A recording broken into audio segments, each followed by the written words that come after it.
যে তোমাদেরই তো কর্মী, ওরা তো আর পালিয়ে যাচ্ছে না, ওদের কিছু দিয়ে দাও না। 25% তো কিছুই ছিল, আরও কম দিতে বলছেন নাকি আপনি?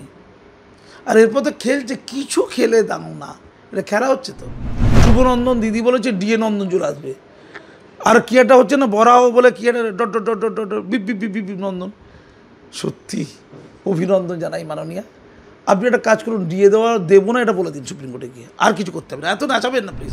ভুল করেছে তো, সব দিদি ঠিক করছে, দিদি সুযোগ ঠিক করে, সুযোগ ঠিক করে তুমি কে কে কে সুযোগ ঠিক করবে? দিদি যেটা বলবে ওইটাই।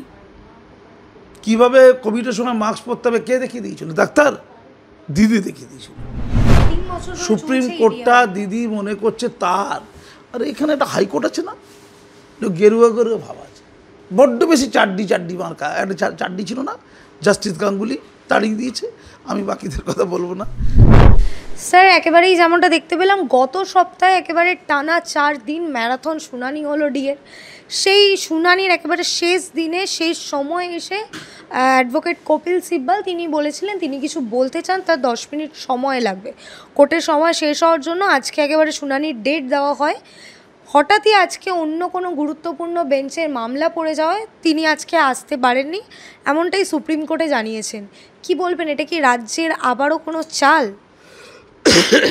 কপিল সিব্বাল কি চাল জানি না, কপিল সিব্বাল। আমি বিস্মিত, কত ধরনের ঠাট্টা মশকরা হচ্ছে না। একদিকে অসহায় সরকারি কর্মী, শিক্ষকের দল, তারা তাদের প্রাপ্য চেয়েছে রাস্তায় ঝড় বৃষ্টিকে মাথায় নিয়ে।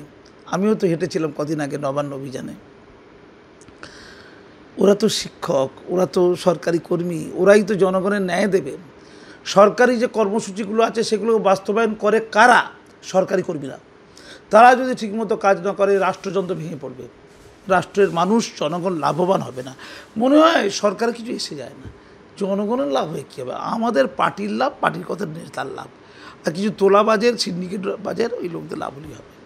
আচ্ছা, এইরকম ছলচাতুরি করার কি দরকার ছিল? আমি পরিষ্কার করে বলছি, কপিলজি, কপিল সিব্বালজি কীরকম আলোচনা করেছেন না, এই ডাকবো 12 তারিখে, আমি বলবো টাইম দেবো, তারপরে বলো বিশেষ কাজ আছে বলে কেটে পড়বো, আর একটা দিন স্থগিত, 26 তারিখ আবার ডেট, তারিখ পে তারিখ।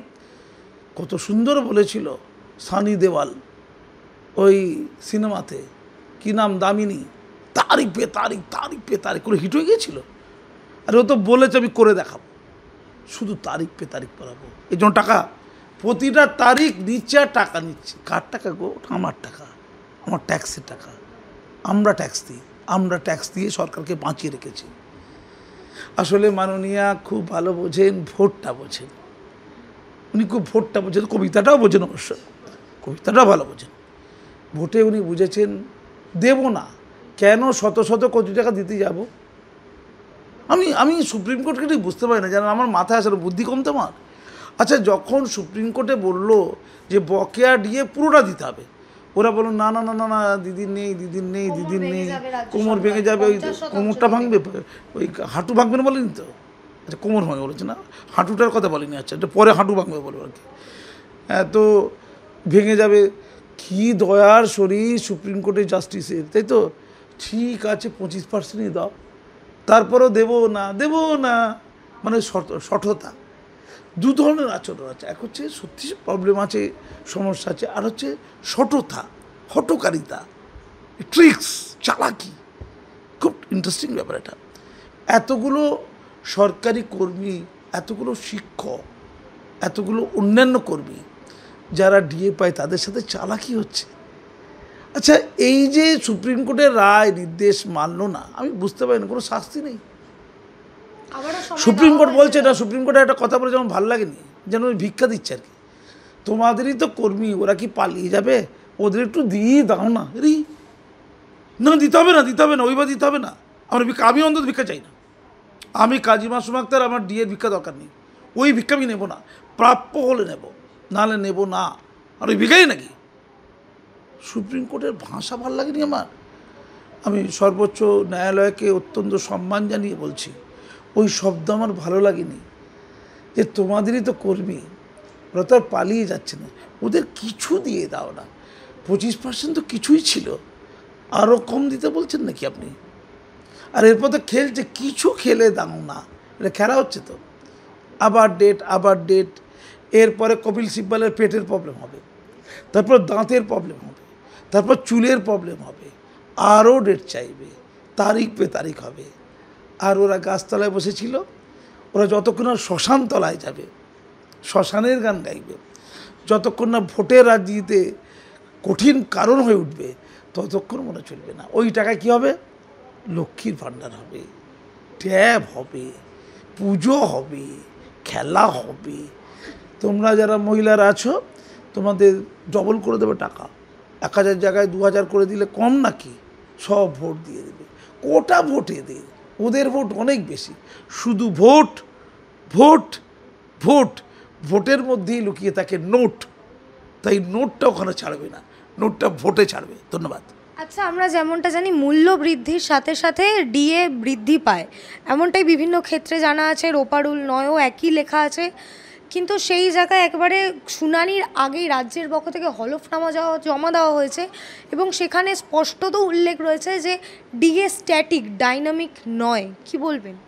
দেখুন, একটা কথা বলছি, দুষ্টের ছলের অভাব হয় না। কত ছলনা, কত কি আসবে।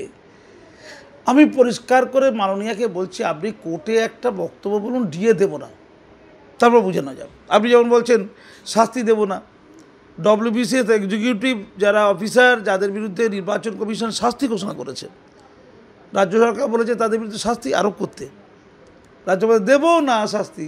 ওরা যতই ভুয়ো ভোটারকে ঢোকাক, ভুয়ো ভোটার ঢোকালে কত ভালো বলেছি না, ভুয়ো ভোটার ঢোকা ভালো কাজ করেছে ওরা, তেমনই বলে দিন ডিএ দেবো না। সরাসরি সুপ্রিম কোর্টে মাননীয়কে গিয়ে বলছি, বলে দিন অনন্তকালের জন্য ডিএ দেবো না। ডিএ বাদ, পশ্চিমবঙ্গের অভিধানে ডিএ নেই। রোপারুল 2 নাকি ডিএ শুধুমাত্র একটি সংজ্ঞা, ওখানে কোনো লেখা নেই যে ভবিষ্যতে ডিএ দিতে হবে, এটা বাধ্যবাধকতা। তো সব শুভনন্দনের মতো ব্যাপার, অভিনন্দনটা বাদ গেছে তো। শুভনন্দন দিদি বলেছে ডিএ নন্দন চলে আসবে, আর কি একটা হচ্ছে না, বরাও বলে কি একটা dot dot dot dot dot beep beep beep beep নন্দন। সত্যি অভিনন্দন জানাই মাননীয়া। আপনি একটা কাজ করুন, ডিএ দেবো না এটা বলে দিন সুপ্রিম কোর্টে গিয়ে, আর কিছু করতে হবে না। এত নাচাবেন না প্লিজ। আমাদের ট্যাক্সের টাকা চলে যাচ্ছে, আমাদের ট্যাক্সের টাকা কপিল সিব্বল খাবে কেন? কপিল সিব্বল তার বউকে আরেকটা গাড়ি কিনে দেবে আমাদের টাকা, এই তারিখ পে তারিখ করার জন্য। আমরা দেবো কেন টাকা? দিয়ে দিতে হবে না, ও আমার টাকা দেবো না। সুপ্রিম কোর্টে চলে আসুন, পরিষ্কার বলে দিন, ভারতীয় সংবিধান আছে কিনা জানি না, ডিএর পথে চলবে। ডিএ কার পথে চলবে? ডিএর পথে চলবে। আপনি শুধু একটা ঘোষণা দিয়ে দিন, ডিএ দিচ্ছি না, দেবো না, আপনারা যা পারে করুন।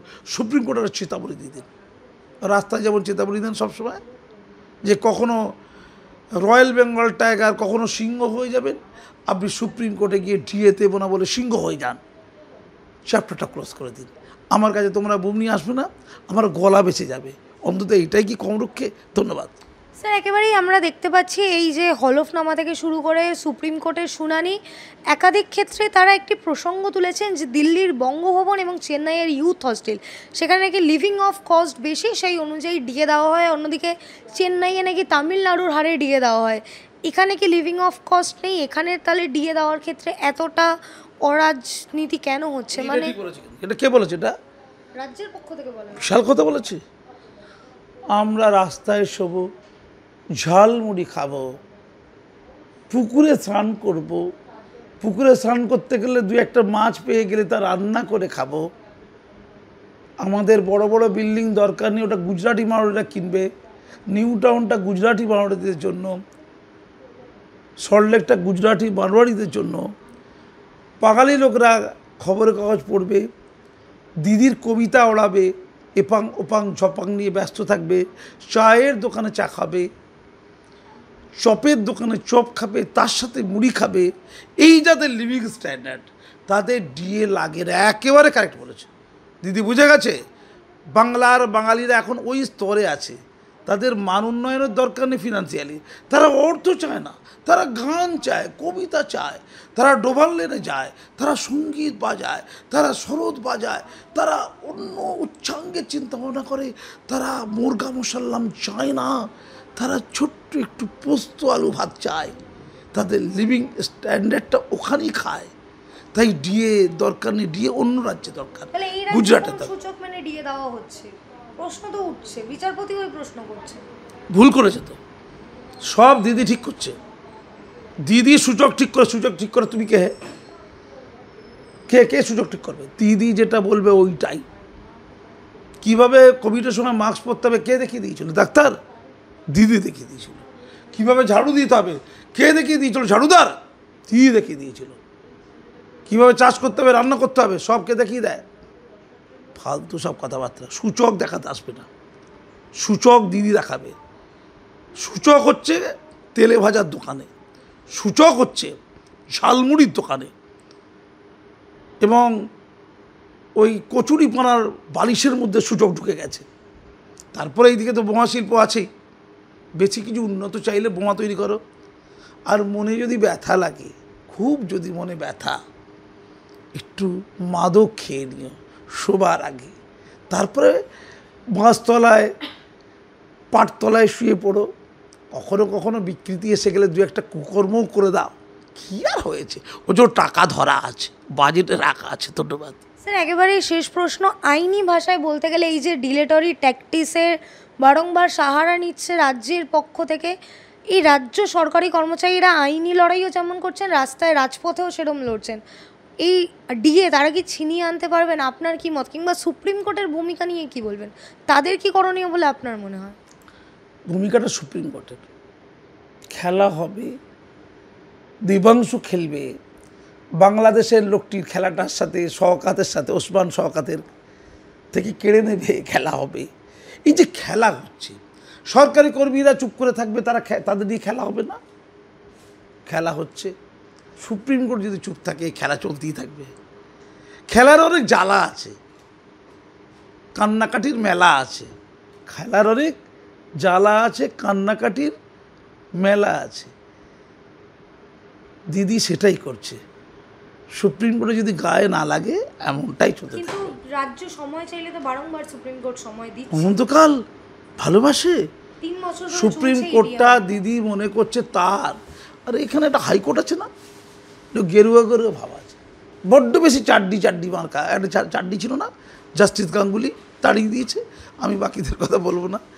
তোমরা যাও হাইকোর্টে থাকো, আমার সুপ্রিম কোর্ট আছে, আমার কপিল সিব্বল আছে, আমার কত সুন্দর সুন্দর মানুষ আছে। তাই সুপ্রিম কোর্টে গেলে দিদির মন শান্ত। সুপ্রিম কোর্টে নরেন্দ্র মোদীদের কোনো কন্ট্রোল নেই। সুপ্রিম কোর্টটা মোটামুটি দিদি নিয়ন্ত্রণ করে। ঠিক আছে, পশ্চিমবঙ্গের গুন্ডা নিয়ন্ত্রণটা কে করে? কে করে? পশ্চিমবঙ্গের গুন্ডাদের যে নিয়ন্ত্রণ করে দিতে পারে, সুপ্রিম কোর্টটা নিয়ন্ত্রণ করা কোনো ব্যাপারই না, ওটা নস্যি। ধন্যবাদ।